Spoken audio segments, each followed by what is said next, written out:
Hello friends, आज गुजराती रसोई channel पर हूँ तमारा माटे पौवाना इन्स्टंट डोसा केवी रीते बनाववाना एनी रेसिपी लईने आवी छुं। तो चालो मित्रों, वधारे वार न करता आ रेसिपी करवा मारा जोड़े मारा किचનમાં। मित्रों, अहींया हवे आपणे एक बाउल लईशुं। त्यारबाद आ बाउलमां आपणे 1 कप पौवा लईशुं। पौवा तमे कोई पण लई शको छो, जाड़ा पातळा। 1 कप रवो लईशुं અને 1 કપ દહીં લેવાનું છે।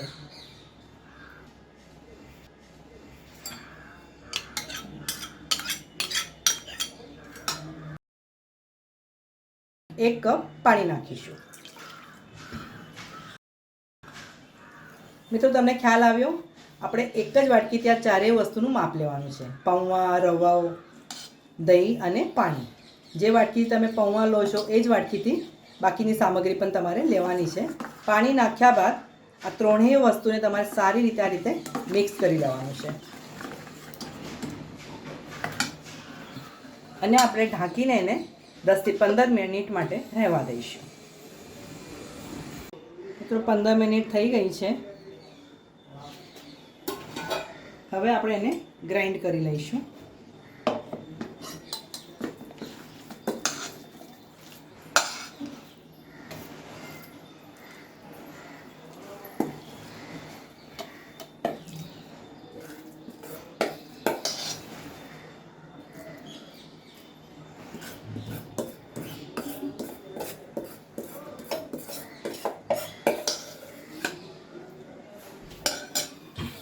મિત્રો, ગ્રાઇન્ડ કરતી વખતે આપણે 1 ચમચી જેટલું જ પાણી નાખીશું।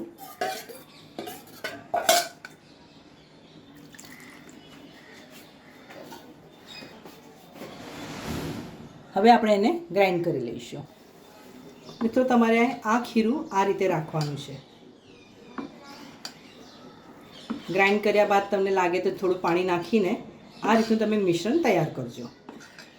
હવે આપણે સ્વાદ અનુસાર થોડું મીઠું નાખીશું।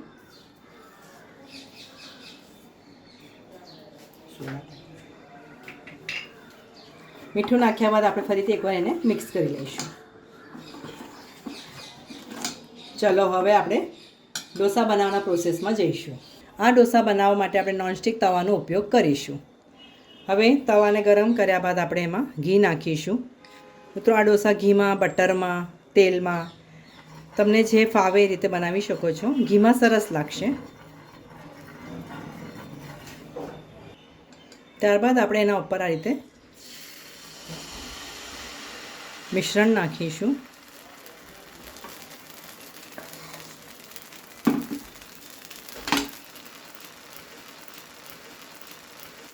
આ રીતે થોડું થોડું સ્પ્રેડ કરજો। બીજી બાજુથી પણ આ ડોસાને શેકી લઈશું।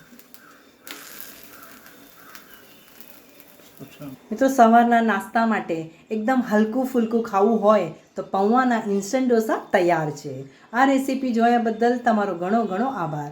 આવતા વિડીયોમાં આવી સરસ મજાની રેસીપી સાથે આપણે ફરીથી મળીશું।